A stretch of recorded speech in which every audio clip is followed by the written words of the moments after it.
সবাইকে স্বাগত জানাচ্ছি সমসাময়িক বিষয় নিয়ে আলোচনা অনুষ্ঠান খোলা আকাশ দেখবার জন্য। সাথে আছি আমি তেহরিন। আজকে আমরা যে বিষয়টি নিয়ে কথা বলবো সেটি হলো বিশ্ব বেতার দিবস, এবং এই বিষয়ে কথা বলার জন্য আজকে আমাদের মাঝে যেই চারজন স্বনামধন্য ব্যক্তিদের আমরা আহ্বান করেছি, চলুন তাদের সাথে পরিচিত হই। প্রথমে আছেন নারায়ণ চন্দ্র শীল, মহাপরিচালক, বাংলাদেশ বেতার। পাশে আছেন Mohammad Manjur Hossain, deputy secretary general, Bangladesh UNESCO জাতীয় কমিশন। সাথে আছেন Syed Tariqul Islam, general secretary, Bangladesh community radio association. এবং পরিচিত মুখ Shams Sumon, station chief, Radio Bhumi 92.8 FM, বর্তমানে যুগ্ম সম্পাদক হিসেবে প্রাইভেট রেডিও অ্যাসোসিয়েশনে রয়েছেন। আপনাদের সবাইকে অসংখ্য ধন্যবাদ আমাদের অনুষ্ঠানে আসার জন্য। তো প্রথমেই আমি যেহেতু আজকে বিশ্ব বেতার দিবস এবং এটারই পটভূমিটা জানতে চাচ্ছিলাম, যদি আমাদের সাথে একটু শেয়ার করতেন। আপনাকে অনেক ধন্যবাদ। এবং প্রথমেই বেতার সংশ্লিষ্ট যারা রয়েছেন তাদের সবাইকে শুভেচ্ছা এবং জানাচ্ছি। ইউনেস্কোর যেই কয়েকটি কার্যক্রম রয়েছে তার মধ্যে একটি হচ্ছে যে শিক্ষার যেমন উন্নয়ন রয়েছে তেমন নারীর ক্ষমতায়ন বিষয়টি রয়েছে। মূলত এই লক্ষ্যে শিক্ষার উন্নয়ন এবং নারীর ক্ষমতায়ন এই দুটোকে বিষয়ে মানুষের কাছে কিভাবে পৌঁছে দেওয়া যায় বা এই জিনিসটাকে নিয়ে কিভাবে আরো কার্যকরভাবে অগ্রগতি সাধন করা যায়, সেই লক্ষ্যে ইউনেস্কো 2011 সালে প্রথমে এটা পরিকল্পনা করেছিল যে বিশ্ব বেতার দিবস বাস্তবায়ন করা যায় কিনা। এর পটভূমি যদি বলতে যাই তাহলে ঠিক বলা যায় যে 2011 সালে স্পেনিশ রেডিও একাডেমি নামে একটি প্রতিষ্ঠান, তারা মূলত ইউনেস্কোর কাছে এটি অনুরোধ জানিয়েছিল যে এটা কিভাবে বিশ্ব বেতার দিবস পালন করা যায়। তখন 2011 সালে ইউনেস্কোর 36তম সাধারণ সম্মেলনে ইউনেস্কো এই দিবসটি উদযাপনের লক্ষ্যে একটি প্রস্তাব উপস্থাপন করে এবং সেটি সর্বসম্মতক্রমে পাশ হয়। এর ধারাবাহিকতায় 2012 সালে যে জাতিসংঘে, কারণ ইউনেস্কো কিন্তু জাতিসংঘেরই একটি অঙ্গ সংগঠন যদি বলা যায়, প্রতিষ্ঠান হিসাবে কাজ করে যাচ্ছে, একটি স্পেশালাইজড অর্গানাইজেশন। 2012 সালে জাতিসংঘের 67তম অধিবেশনে এই ইউনেস্কোতে 2011 সালে যেটি পাশ করে দিয়েছিল তারা সেটি এন্ডোর্স করে দেয়। তারপরে 2012 সাল থেকেই এই দিবসটি পালন হয়ে আসছে এবং এবার এটির 8ম সংস্করণ যদি বলি, যে 8ম বারের মতো বিশ্ব রেডিও দিবস পালন হচ্ছে। এবার আমি একটু নারায়ণ চন্দ্র শীল আপনার কাছে জানতে চাইবো যে এই 13ই ফেব্রুয়ারি বিশ্ব বেতার দিবসের প্রতিপাদ্য বিষয়টা কি আছে? এবারে বিশ্ব বেতার দিবসের প্রতিপাদ্য নির্ধারণ করা হয়েছে ডায়ালগ, টলারেন্স অ্যান্ড পিস, মানে বাংলায় এটা কি করা হয়েছে সংলাপ, সহনশীলতা এবং শান্তি। আচ্ছা আচ্ছা, তো বাংলাদেশ বেতার এই বিষয়ে কি কি পদক্ষেপ নিচ্ছেন এবার? ধন্যবাদ। আমি এই সুযোগে বেতারের সকল শ্রোতা, শিল্পী, কলাকুশলী সহ সংশ্লিষ্ট সবাইকে বিশ্ব বেতার দিবসের শুভেচ্ছা জানাচ্ছি। বাংলাদেশ বেতার আজকে যে কাজগুলো করছে, সকালে একটি র্যালি হয়ে গেছে, সেটি আমাদের বর্ণাঢ্য র্যালি, এবং সেই র্যালিতে অংশ নিয়েছেন বেতারের সকল স্তরের কর্মকর্তা, কর্মচারী, শিল্পী, কলাকুশলী এবং সারা দেশ থেকে আগত বাংলাদেশ বেতারের যে 2000 শ্রোতা ক্লাব আছে সেখান থেকে প্রায় 1500-এর কাছাকাছি প্রতিনিধি আজকে এই র্যালিতে অংশ নিয়েছেন। এই র্যালিটি নেতৃত্ব দেন আমাদের মাননীয় তথ্যমন্ত্রী এবং সেখানে তথ্য সচিব মহোদয় উপস্থিত ছিলেন। এর পরবর্তীতে আজকেই এই বছর এই দিবসটির যে প্রতিপাদ্য সংলাপ, সহনশীলতা এবং শান্তি, এর উপর একটি সেমিনার এবং একটি আলোচনা সভা আয়োজন করা হয়েছে। সেখানেও আমাদের মন্ত্রী মহোদয় প্রধান অতিথি হিসেবে উপস্থিত ছিলেন। আমি সেখানে সভাপতিত্ব করেছিলাম। আর আমাদের আজ রাতে আছে, এটা বর্ণাঢ্য প্রোগ্রাম তো প্রতি বছরই উদযাপন হয়, এবার দেখা গেছে যে অনেক বেশি সংখ্যক মানুষ এবার আমাদের নতুন সংযোজন হলো এটি যে আমাদের শ্রোতা ক্লাবগুলো প্রতিনিধি, অন্যান্যবার এত প্রতিনিধি আসেনি, গত 50 কি 100 জন এসেছে, এবার 1500-র কাছাকাছি প্রতিনিধি এবার যোগ করেছিলেন। আপনার কাছে আরেকবার আসবো, তবে এই মুহূর্তে আমি একটু সৈয়দ তারিকুল ইসলাম আপনার কাছে জানতে চাইবো যে রেডিও কমিউনিটি সম্পর্কে একটু বলবেন সংক্ষেপে, এবং কি করছেন আপনারা আজকের এই দিনটাকে কেন্দ্র করে? ধন্যবাদ। আপনি জানেন যে বাংলাদেশে 17টি কমিউনিটি রেডিও অন ইয়ারিং হচ্ছে, মানে প্রচারিত হচ্ছে, এবং প্রতি বছরের ন্যায় এবারও কমিউনিটি রেডিওগুলো বিশ্ব বেতার দিবস উদযাপন করছে। এবং সেই উদযাপনের মধ্যে আপনি জানেন যে এবারের মূল প্রতিপাদ্য বিষয় হচ্ছে ডায়ালগ, টলারেন্স এবং পিচ। তো আমরা স্থানীয় প্রতিনিধিদের নিয়ে রেডিও শো, লাইভ শো এবং স্থানীয় ইয়তদের নিয়ে বিভিন্ন ধরনের আলোচনা সভার আয়োজন করা হয়েছে এবং সাথে সাথে র্যালিও করা হচ্ছে। আচ্ছা, সেক্ষেত্রে কেমন সাড়া পেয়েছেন? সেখানে আমাদের অন্যান্য বারের চেয়ে এবার বাংলাদেশ বেতারের সাথে আমরা সবসময় কাজ করি একসঙ্গে, এবার আরও বেশি সম্পৃক্ততা হয়েছে এবং বাংলাদেশ বেতারের কার্যক্রমের পাশাপাশি এবং তাদের সহযোগিতায় আমরা কমিউনিটি রেডিওগুলো খুব বড় আকারে প্রোগ্রাম করতে পেরেছি। আচ্ছা, এ পর্যায়ে আমি একটু শামস সুমন, আপনি কেমন আছেন? আছি, ভালো আছি। তো আপনার কাছে জানতে চাইবো যে প্রাইভেট সেক্টরে অনেক রেডিও চ্যানেল হয়ে গিয়েছে, তো এফএম রেডিওগুলো রয়েছে। আজকের এই বিশেষ দিনকে কেন্দ্র করে আপনাদের কি কি আয়োজন রয়েছে? বাংলাদেশ বেতারের সাথে আমরা একসাথে কাজ করছি, জি। সেই অনুষ্ঠানে আমরা আছি এবং তার সাথে হচ্ছে আমাদের নিজস্ব স্টেশনগুলো আলাদা আলাদা প্রোগ্রাম আছে। তবে আজকে আমাদের দিনটি আমাদের জন্য একটু শুভ দিন রেডিও ভূমির জন্য, যে আজকে আমরা একটি প্রকল্পের উদ্বোধন করতে যাচ্ছি, যেটা বাংলাদেশ ইউনেস্কো কমিশন আমাদেরকে অনুমোদন দিয়েছে। সেই প্রকল্পটি আজকে আমরা উদ্বোধন করছি। বাংলাদেশের রেডিওর ইতিহাস এবং বাংলাদেশের রেডিও ম্যানেজমেন্ট সম্পর্কে 3টি বই আমরা প্রকাশের সম্ভাবনা দেখছি আগামী সেপ্টেম্বরের ভিতরে। সেই 3টি বই নিয়ে আমরা আজকে প্রকল্প উদ্বোধন করব। নারায়ণ চন্দ্র শীল, আপনার কাছে আরেকবার আমি একটু আসতে চাই যে এই যে প্রাইভেট সেক্টরে অনেক রেডিও চ্যানেল হয়ে গিয়েছে, সরকারি রেডিও চ্যানেল, এবং সবাই একাত্মতা ঘোষণা করেই আপনারা কাজ করছেন, তো এই উদ্যোগটাকে আপনি কিভাবে দেখছেন? অবশ্যই ভালো উদ্যোগ, কারণ আমরা সবাইকে রেডি মনে করি। আমাদের বাংলাদেশ বেতার বা প্রাইভেট রেডিও এবং কমিউনিটি রেডিও সবাই একে অপরের পরিপূরক। আমরা বাংলাদেশ বেতার অনেক কিছু করছি না যেটা প্রাইভেট রেডিও করছে, আবার প্রাইভেট রেডিও অনেক কিছু করছে না যেটা কমিউনিটি রেডিও করছে। কমিউনিটি রেডিওগুলো বাংলাদেশ বেতারকে অনেকটা সাপ্লিমেন্ট করছে, কারণ দেশের প্রত্যন্ত অঞ্চলে কমিউনিটি রেডিওর যে পৌঁছানোর যে ক্ষমতা, সেটি কমিউনিটি রেডিও দ্বারা আমরা সহযোগিতা পাচ্ছি।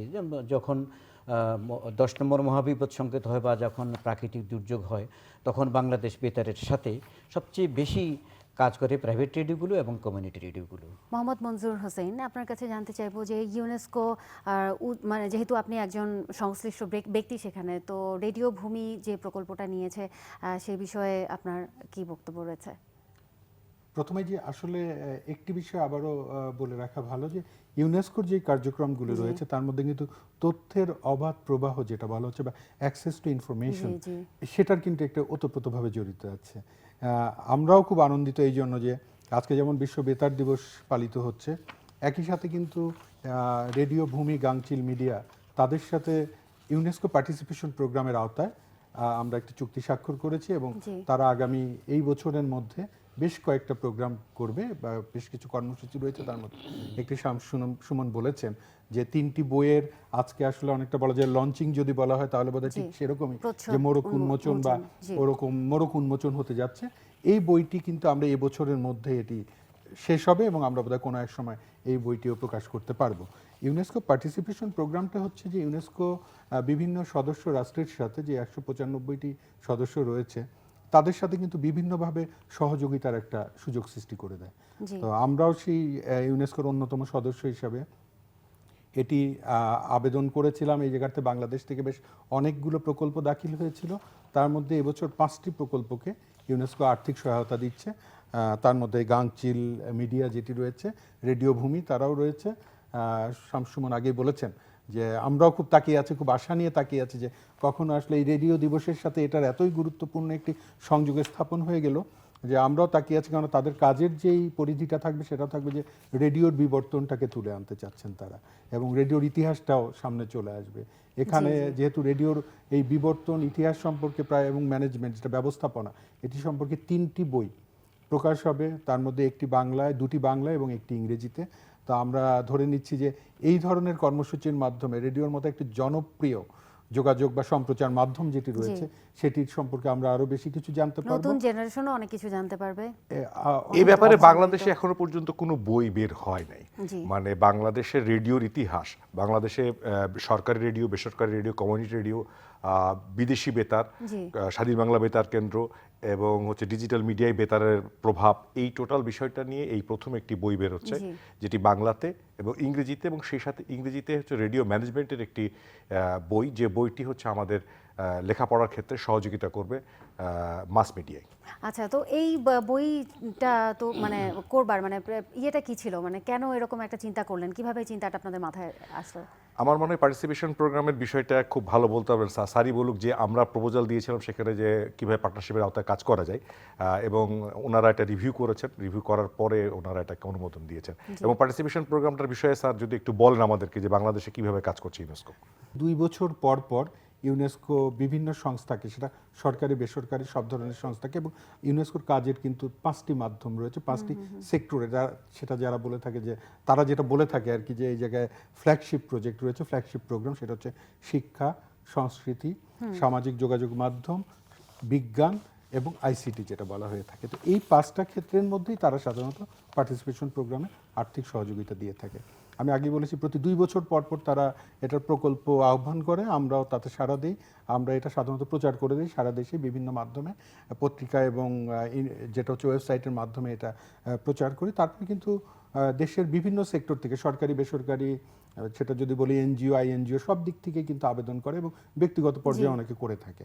আমরা তখন সেটাকে বাছাই করি, একটা আন্তঃমন্ত্রণালয় কমিটি রয়েছে, সেটা বাছাই করে প্রতিটা সদস্য রাষ্ট্রের আজকে পর্যন্ত 60টার বেশি প্রকল্প দাখিল করার সুযোগ নেই, কিন্তু আমরা কিন্তু কয়েকশো প্রকল্প পেয়ে থাকি। এটা গত কয়েক বছরে খুবই ব্যাপক পরিচিতি লাভ করেছে, এবং পার্টিসিপেশন প্রোগ্রামে সবাই সাধারণত অপেক্ষা করে থাকে যে এটি কবে পত্রিকায় আসবে এবং তারা আবেদন করতে পারে। এবার প্রথমবারের মতোই বোধহয় আমরা যে রেডিও সংশ্লিষ্ট একটি প্রকল্প নির্বাচন করতে পেরেছিলাম। এই প্রকল্পটিও পাঠিয়েছিলাম 60টা, সেই 60টার মধ্যেই ইউনেস্কো 5টিকে তারা অ্যাপ্রুভ করেছে। সেই 5টির একটি হচ্ছে এই যে রেডিও ভূমি, যেটি বাস্তবায়ন করতে যাচ্ছে এই বছরের শেষে। আমরা নিশ্চয়ই অবশ্যই এটা আমরা খুব শীঘ্রই পাবো। সৈয়দ তারিকুল ইসলাম, আপনার কাছে এবার একটু আসতে চাচ্ছি। আমি জানতে চাচ্ছিলাম যে এখনকার যুব সমাজ বা এখনকার জেনারেশনকে আরও বেশি মানে রেডিওর প্রতি আকর্ষিত করার জন্য আপনারা কি কি পদক্ষেপ নিয়েছেন? এই কমিউনিটি রেডিওগুলোতে যুব শ্রেণীর অংশগ্রহণটা হচ্ছে আমাদের মূল একটি বিষয়, এবং শুরু থেকেই আমরা যুবকদেরকে এর মধ্যে অন্তর্ভুক্ত করার চেষ্টা করেছি। এবং আপনি উদ্দেশ্যে আমরা বলতে চাই যে স্থানীয় পর্যায়ে যে যুবকরা আছে তারা নিয়মিত আমাদের রেডিও প্রোগ্রামগুলো তৈরি করছে, এবং তারা সেগুলো টেকনিক্যাল সাইটগুলো তারা এবং এখন আরো ডিজিটালাইজড করা হয়েছে। আমরা যে উদ্যোগগুলো নিয়েছি, এই 17টা কমিউনিটি রেডিও, প্রত্যেকটা স্টুডিওতে একটি কারিগরি শিক্ষা ব্যবস্থা করা হয়েছে। এছাড়া যুবকদের বাংলাদেশ বেতারের মাধ্যমে এবং সরকারি পর্যায়ে যে সমস্ত প্রশিক্ষণ প্রতিষ্ঠান রয়েছে তাদের মধ্যে তাদের প্রশিক্ষণ প্রদান করা হচ্ছে।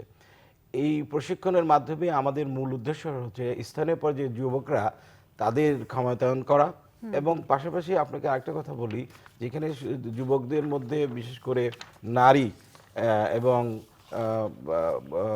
আপনার শিশুদের পর্যন্ত আমরা কিন্তু এর মধ্যে অন্তর্ভুক্ত করছি, কারণ অনেক ধরনের শিশু প্রোগ্রাম কমিউনিটি রেডিওর মধ্যে দিয়ে হয়ে থাকে। অ্যাডোলেসেন্টদেরকে আমরা এর মধ্যে অন্তর্ভুক্ত করছি, এবং আমাদের নিজস্ব উদ্যোগে আমরা তাদের প্রশিক্ষণ দিয়ে থাকি। পাশাপাশি প্রতিষ্ঠিত যে সমস্ত প্রতিষ্ঠান রয়েছে তাদের মাধ্যমে তাদেরকে প্রশিক্ষণ দেওয়া থাকে। যেমন আপনাদের উদ্দেশ্যে বলি, যেমন এই ভূমি রেডিওর আমাদের সবচেয়ে প্রিয় যে শামস ভাই, উনিও কিন্তু এই কমিউনিটি রেডিওর যুবকদের অনেক প্রশিক্ষণ প্রদান করেছে। আমাদের সদ্য স্যার আছেন, দিদি স্যার, ওনারা অনেক ধরনের উদ্যোগ কিন্তু নারী এবং যুবদের প্রশিক্ষণের। জি, নারায়ণ চন্দ্রশীল, আপনার কাছে জানতে চাইবো যে এই যে স্যাটেলাইট যুগে বাংলাদেশ বেতার এই জনসম্পৃক্ত এবং জনবান্ধব কতটুকু, এ বিষয়ে যদি কিছু বলতেন। হ্যাঁ, একটি ভালো প্রশ্ন করেছেন। এই স্যাটেলাইট যুগে আমাদের মাননীয় প্রধানমন্ত্রী যে ডিজিটাল বাংলাদেশ বিনির্মাণের কথা বলেছেন, আমরা পুরোপুরি যেতে পেরেছি বলবো না, কিন্তু একেবারে কাছাকাছি চলে গিয়েছি। আমাদের দুটো চ্যানেলের অনুষ্ঠান লাইভ স্ট্রিমিং হচ্ছে ফেসবুকে, এবং আমরা অদূর ভবিষ্যতের চিন্তা আছে বঙ্গবন্ধু স্যাটেলাইট ব্যবহার করে আমরা আমাদের সিগন্যালটা আমরা এশিয়া মহাদেশের আরও অনেক জায়গায় পৌঁছাতে পারবো। আমাদের এখন এই মুহূর্তে এক্সটার্নাল সার্ভিসের মাধ্যমে আমরা অনেক জায়গায় পৌঁছাচ্ছি। আর আমাদের যে ডিজিটাল যে বিষয়টা অনেক আমাদের ই ফাইলিং চালু হয়ে গেছে, ই টেন্ডারিং চালু হয়ে গেছে। আমাদের এখন কেউ যদি অডিশন দিতে হয় বাংলাদেশ বেতারে, তাকে সশরীরে দরখাস্ত নিয়ে আসতে হবে না, এখন অনলাইনে তারা অডিশন দিতে পারবেন। এভাবে আমাদের এখন যারা জেলা সংবাদদাতা, উপজেলা সংবাদদাতা আছেন বেতারের, তারা ইমেলের মাধ্যমে আমাদেরকে পাঠাচ্ছেন, সংবাদ পাঠাচ্ছেন। সুতরাং আমরা এই স্যাটেলাইটের যুগে আপনি যে কথাটি বললেন যে আমরা সরকারের সাথে সরকারের নীতির সাথে সামঞ্জস্য রেখে আমরা মোটামুটিভাবে এগিয়ে চলেছি। আচ্ছা, শামস সুমন, আমাদের জেনারেশন যারা, তারা অনেকেই রেডিও কেন্দ্রিক হয়ে গেছে, কিন্তু কিছু কিছু জায়গায় ভাষার কিছু পরিবর্তন লক্ষণীয় এবং সেটা ব্যাপক হারে বাড়ছে। সেটা ছোট্ট করে বলবেন যে এই বিষয়ে আপনারা কোনো উদ্যোগ নিয়েছেন যে ভাষাটাকে প্রপারলি ইউজ করা বা সংরক্ষণ করার ব্যাপারে? বাংলাদেশ বেতার এবং সরকার এই বিষয়ে বারবার নির্দেশনা দিয়েছেন। আমরা রেডিও ভূমি শুদ্ধ ভাষায় কথা বলি, আমরা আসলে অন্যের দায়িত্ব নিতে পারবো না, এই দায়িত্ব নিতে হবে বাংলাদেশ বেতারকেই। আচ্ছা, তো তাহলে আমি আপনার কাছে একটু জানতে চাইবো যে এই বিষয়ে আর কি কি মানে পদক্ষেপ নিচ্ছেন যে যাতে করে এই ভাষার প্রপার ইউজটা হয়, বা যারা সঞ্চালক আছেন যারা সত্যি কথা কথা বলছেন? বলতে কি, প্রাইভেট রেডিওগুলোর উপরে আমাদের সরাসরি কোনো খবরদারি নেই। আমরা যেটি করতে পারি, প্রাইভেট রেডিওগুলোকে মনিটর করার আমাদের একটা ব্যবস্থা আছে। আমরা সেখানে মনিটর করে আমরা একটা রিপোর্ট করতে পারি। তবে প্রাইভেট রেডিওগুলোকে আমি অনেক সময় পরামর্শ দিয়ে থাকি, অনেক রেডিও আমি ভিজিট করি, এবং সরকারের যে হাইকোর্টের একটা নির্দেশনা আছে যে শুদ্ধ ভাষা, বাংলা ভাষার শুদ্ধভাবে ব্যবহার এবং প্রমিত উচ্চারণ। বাংলাদেশ বেতারের ইতিহাসে নেই যে প্রমিত বাংলা ছাড়া তারা কোনো দিন কোনো অন্য ভাষা তারা ব্যবহার করেনি, যেটি কয়েকটি চ্যানেল করছে। আমি সবগুলো চ্যানেলের কথা বলবো না। তো সেখানে আমাদের আহ্বানও থাকবে এবং আমাদের পরামর্শও থাকবে যে আপনারা যতটুকু পারুন, যদি আপনারা শুধু বাংলায় কথা বলেন, আপনারা বাংলায় কথা বলেন, আর যদি ইংরেজিতে বলেন, ইংরেজিতেই বলেন, কিন্তু কিছু ইংরেজি এবং কিছু বাংলা মিক্সচার করে আপনারা এই জিনিসটা, এটা শ্রুতিকটু, দৃষ্টিকটু, এটি গ্রহণযোগ্য নয়।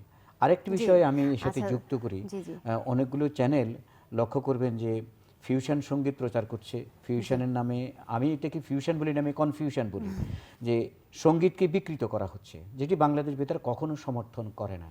এই অনুষ্ঠানের মাধ্যমে এবং আমি চ্যানেল আইনের মাধ্যমে আমি তাদেরকেও আহ্বান জানাবো, আপনারা এই বিষয়গুলো থেকে বিরত থাকুন। দেশীয় সংস্কৃতিকে আপনারা লালন করুন, পালন করুন।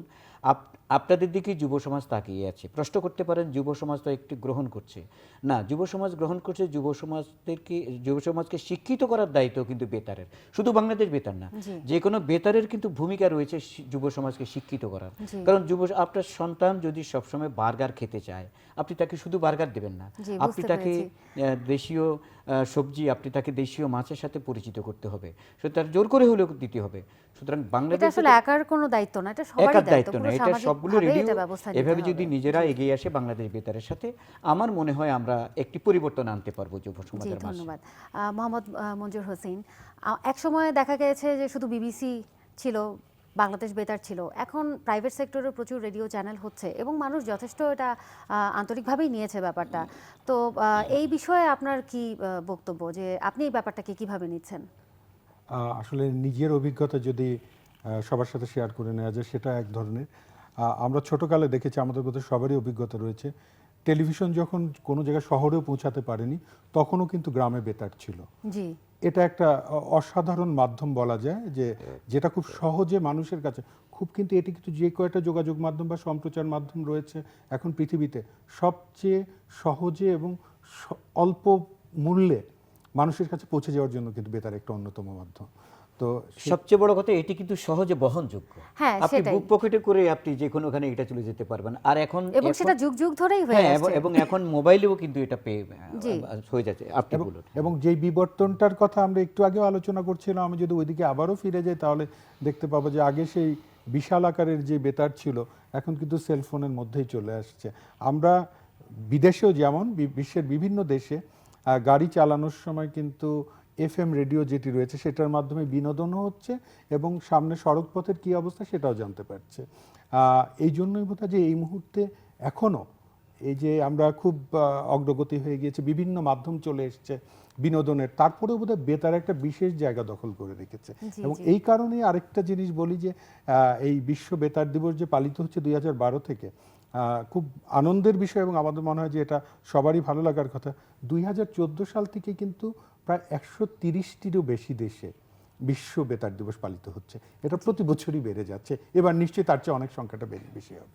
আচ্ছা, সৈয়দ তারিকুল ইসলাম, আপনার কাছে একটু জানতে চাইবো যে ডিজিটালাইজ হয়ে যাচ্ছে, যেটা বারবার করে উঠে আসছে, এবং দেখা গেছে এখন ফেসবুকেও বেতার বা রেডিও চ্যানেলগুলো দেখা যাচ্ছে। তো এই উদ্যোগটাকে আপনি কিভাবে নিচ্ছেন? এখন আমরা শুধু শুনতেই পাচ্ছি না, শ্রোতারা কিন্তু দেখতেও পাচ্ছে, তারা দর্শক হিসেবেও পার্টিসিপেট করতে পারছে। না, এখন টেকনোলজির যুগ এবং নানা ধরনের মাধ্যম আসবে, সেটি আমাদের অবশ্যই ভালো দিক। এর কিছু কিছু খারাপ দিকও থাকতে পারে, কিন্তু সবচেয়ে বড় হচ্ছে যে আমাদের টেকনোলজি তো প্রমোট করতেই হবে। সব ধরনের টেকনোলজি আমাদের দরকার।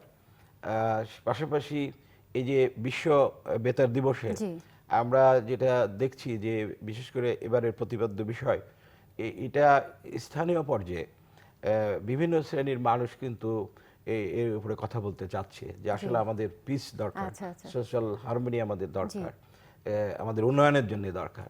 এবং আপনি লক্ষ্য করবেন যে আমরা আমাদের জায়গাটা না বললেই নয় যে কমিউনিটি রেডিও এই বাংলাদেশে কিন্তু প্রতিষ্ঠা হয়েছে বর্তমান গভর্নমেন্টের সময়ই, এর আগের টেনিওরে। তো সেখানে আমরা কাজ করতে যেয়ে আমরা দেখেছি যে অনেক ধরনের চ্যালেঞ্জ, কিন্তু সেই চ্যালেঞ্জগুলো মোকাবেলা করার ক্ষেত্রে সরকারের বিভিন্ন পর্যায়ে, বেসরকারের বিভিন্ন পর্যায়ে এবং একাডেমিশিয়ান, অ্যাক্টিভিস্ট প্রত্যেকের সহযোগিতা আমরা পেয়েছি, যার কারণে আমাদের অনেক চ্যালেঞ্জ আমরা সহজে সেই চ্যালেঞ্জগুলো ওভারকাম করতে পেরেছি। শামস সুমন, আপনার কাছে একটু জানতে চাইবো যে রেডিও ভূমি একেবারে অগ্রদূত হিসেবে কাজ করেছে প্রথম থেকে, প্রাইভেট সেক্টরে যে রেডিও চ্যানেলগুলো আছে তার মধ্যে একটি। তো প্রথম দিকে আমরা দেখেছি প্রচুর ভালো ভালো কন্টেন্ট হতো, এবং বেশ কিছু কন্টেন্ট কিন্তু একেবারে ব্র্যান্ড হয়ে গেছে, জনপ্রিয়তার শীর্ষে চলে গিয়েছে। কিন্তু ইদানিং অনেক রেডিও চ্যানেলগুলো শুধু কন্টেন্টের জন্য কন্টেন্ট বানিয়ে যাচ্ছে, কিন্তু আসলে কোয়ালিটিটা ওভাবে করে পাচ্ছি না, এবং তারা প্রতিযোগিতায় নেমেছে শুধু লাইভ দিতে হবে, লাইভটাই যেন একটা মূল, ফেসবুক লাইভটা দিচ্ছে তারা। তো এই বিষয়ে আপনি কি মানে আপনার কি বক্তব্য, এই ব্যাপারটা কতটুকু মানে করা উচিত বা করা উচিত না বলে আপনি মনে করেন? আমি যদি মনে করি দর্শকদেরকে কিংবা শ্রোতাদেরকে আমি কিছু দেখাবো, তো সেটা আমি দেখাতে পারি, কিন্তু সেই দেখানোটা কতটুকু হচ্ছে শোভনীয় হবে, কতটুকু শোভন থেকে আমরা দেখাতে পারবো, সেটা হচ্ছে একদম এডিটোরিয়াল পলিসি। তো সেই জায়গায় আমরা কিছু ভুল করছি, এবং যখনই আমরা এডিটোরিয়াল পলিসিতে ভুল করব তখন আমরা আস্তে আস্তে নিচে নেমে যাব, এটা একদম সারা পৃথিবীর নিয়ম। আর দ্বিতীয় হচ্ছে যে কন্টেন্টের অভাব, আমরা কন্টেন্ট নিয়ে চিন্তাই করছি না, আমরা মনে করছি যে রেডিওতে 5 ধরনের অনুষ্ঠান হবে, এই 5 ধরনের অনুষ্ঠানে আমরা চালাবো এবং সেই অনুষ্ঠান আমরা করব। যেমন রেডিও ভূমি বাংলা গান নিয়ে এবং শুদ্ধভাবে কথা বলে যে প্রচারণা শুরু করেছে 2012 সাল থেকে এখনো পর্যন্ত সেই জায়গাটায় আছে এবং সামনের দিকে এগিয়ে যাচ্ছে। তারা একটি কন্টেন্ট পড়েছিল যেমন ধারাভাষ্য, এই নিয়ে এটা কেউ কাজ করছিল না, ক্রিকেট আমাদের দেশের জনপ্রিয়, আমরা যখন এর কাজটা শুরু করলাম এখন আমাদের দেখা দিকে অনেকেই করছে। তো আলটিমেটলি আমার মনে হয় নকল করে খুব বেশি দূর এগোনো সম্ভব না, মৌলিক জিনিস অবশ্যই থাকতে হবে। আপনাদের সবাইকে অসংখ্য ধন্যবাদ আমাদের অনুষ্ঠানে আসার জন্য। দর্শক, খোলা আকাশের প্রেক্ষাপট থেকে আজকে এখানেই বিদায় নিচ্ছি, আপনাদের সাথে পরবর্তী অনুষ্ঠানে দেখা হবে, সে পর্যন্ত সবাই ভালো থাকুন।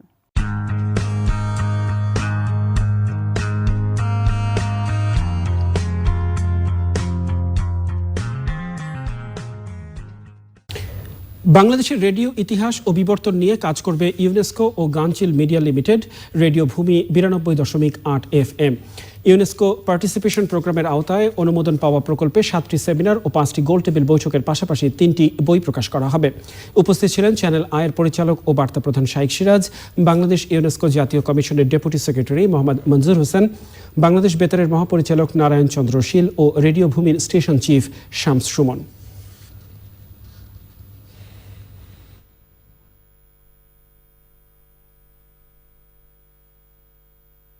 এখানে রেডিও ভূমি গাংচিল মিডিয়া যেটা রয়েছে সেটা তুলে ধরবে যে রেডিওর বিবর্তন কিভাবে হয়েছে এবং রেডিওটা কোন জায়গা থেকে কোন প্রেক্ষাপটে কিভাবে আজকের এই পর্যায়ে উঠে এসেছে, সেটা নিয়ে তারা সাধারণভাবে একটি পাবলিকেশনও করবে। এই পাবলিকেশনগুলো থাকবে এবং এখানের মানুষকে জানানো হবে যে রেডিওটি কিভাবে এগিয়ে আসলে, এটার উন্নয়ন কিভাবে ঘটেছে। এটি একটি অত্যন্ত ভালো উদ্যোগ, অতীতে এ ধরনের উদ্যোগ খুবই কম নেওয়া হয়েছে, সম্ভবত এটি প্রথম। আমি রেডিও ভূমিকে শুভেচ্ছা জানাই এই কার্যক্রমের জন্য, এবং আমি মনে করি বাংলাদেশ বেতারের পক্ষ থেকে যদি কোনো সহযোগিতার প্রয়োজন হয় আমরা সেটি দিয়ে যাব।